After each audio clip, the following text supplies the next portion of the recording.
Assalamualaikum warahmatullahi wabarakatuh. Materi yang pertama adalah pengertian sholat jamaah. Sholat ialah suatu ibadah yang dilakukan dengan anggota lahir dan batin dalam bentuk gerakan dan ucapan tertentu yang sesuai dengan arti sholat, yaitu melahirkan niat, keinginan, dan keperluan seorang muslim kepada Allah Tuhan yang disembah dengan perbuatan, gerakan, dan perkataan yang keduanya dilakukan secara bersamaan. Ada beberapa pendapat yang menjelaskan tentang hukum sholat jamaah, namun yang paling termasyhur hukum sholat berjamaah itu sunat muakkad. Dengan sholat 5 waktu dengan berjamaah di masjid lebih baik daripada sholat berjamaah di rumah, kecuali sholat sunat maka di rumah lebih baik. Selain itu, sebagian orang beranggapan bahwa sholat berjamaah hukumnya sunnah jika dikerjakan berpahala dan jika ditinggalkan tidak berdosa. Anggapan ini menurut mereka didukung oleh pendapat mayoritas ulama dan mazhab Malikiyah, Hanafiyah, dan Syafi'iyah. Dari perbedaan-perbedaan ini yang dianggap paling benar adalah nas yang jelas dalam Al-Quran dan Sunnah. Maka siapapun yang bersama nas dialah yang benar. Syarat-syarat sholat berjamaah. 1. Makmum hendaknya meniatkan mengikuti imam. Adapun imam tidak menjadi syarat berniat menjadi imam, hanya sunat agar ia mendapat ganjaran berjamaah. Yang kedua, makmum hendaklah mengikuti imamnya dalam segala pekerjaan. Maksudnya, makmum hendaklah membaca takbiratul ihram sesudah imamnya.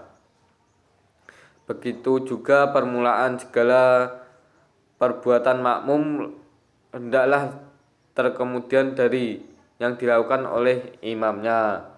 Yang ketiga yaitu mengetahui gerak-gerik perbuatan imam.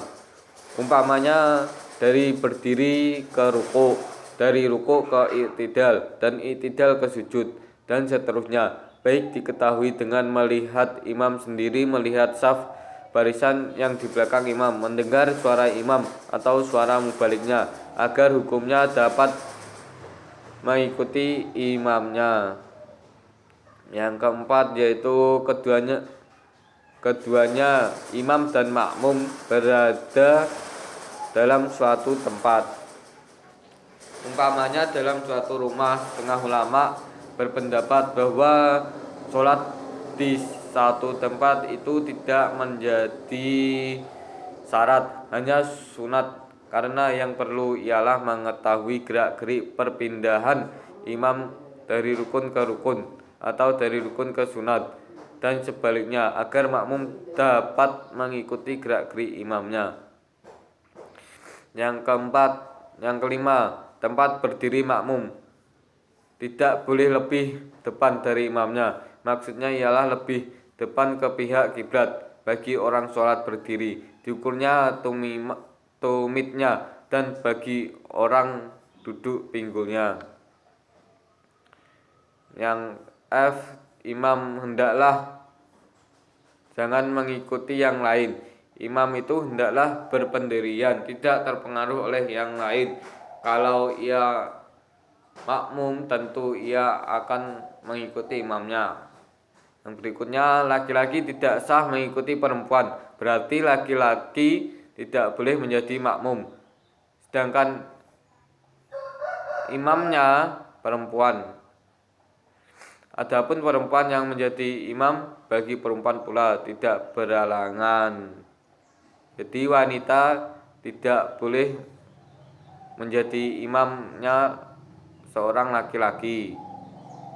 Yang selanjutnya, keadaan imam tidak umi, sedangkan makmum qari, artinya imam itu hendaklah orang yang baik bacaannya.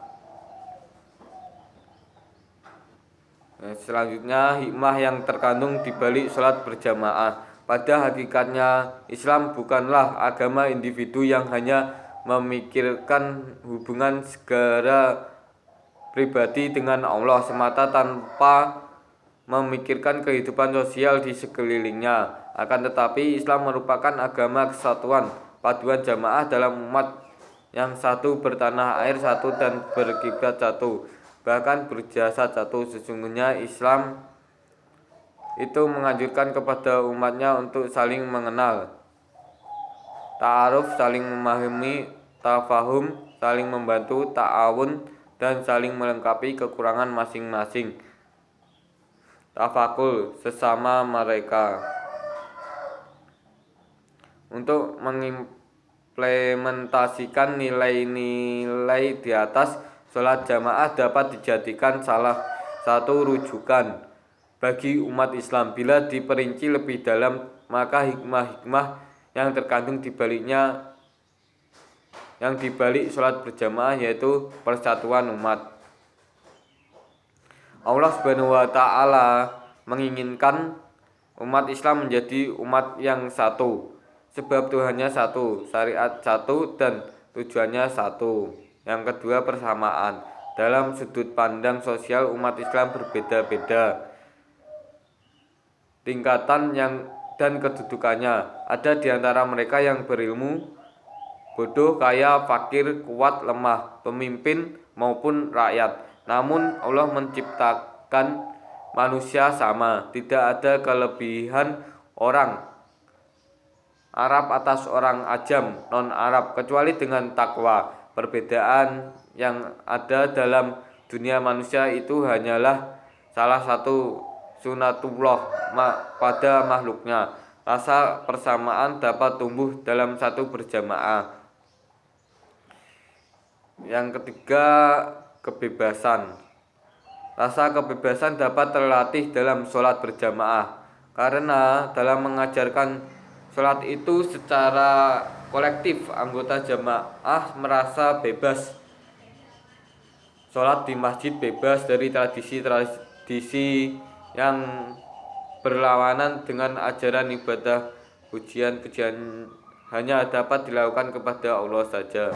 Kebebasan hati nurani adalah puncak kebebasan yang dimiliki oleh manusia. Kebebasan kontrol dimiliki anggota jamaah apabila imam melakukan kesalahan baik mengenai bilangan rakaat, bacaan, dan lain sebagainya. Makmum atau jamaah mempunyai hak kontrol terhadap kekhilafan imam. Di satu sisi, jamaah bisa melatih untuk taat kepada imam atau pemimpin, namun di sisi lain ketaatan tersebut tetap memberi peran bagi makmum untuk mengingatkan imam, karena seperti apapun imam hanyalah manusia biasa yang hendak tidak luput dari kesalahan lupa.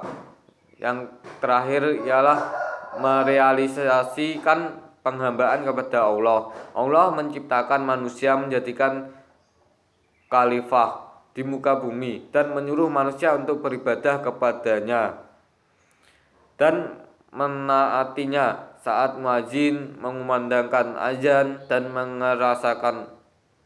mengeraskan Allahu Akbar. Lalu seorang muslim mengiyakan panggilan penciptanya, meninggalkan semua kehidupan dunia, kesenangan, dan daya tariknya, pergi untuk menunaikan sholat berjamaah. Maka itulah bukti penghambatan seorang manusia kepada Tuhan bumi dan langit.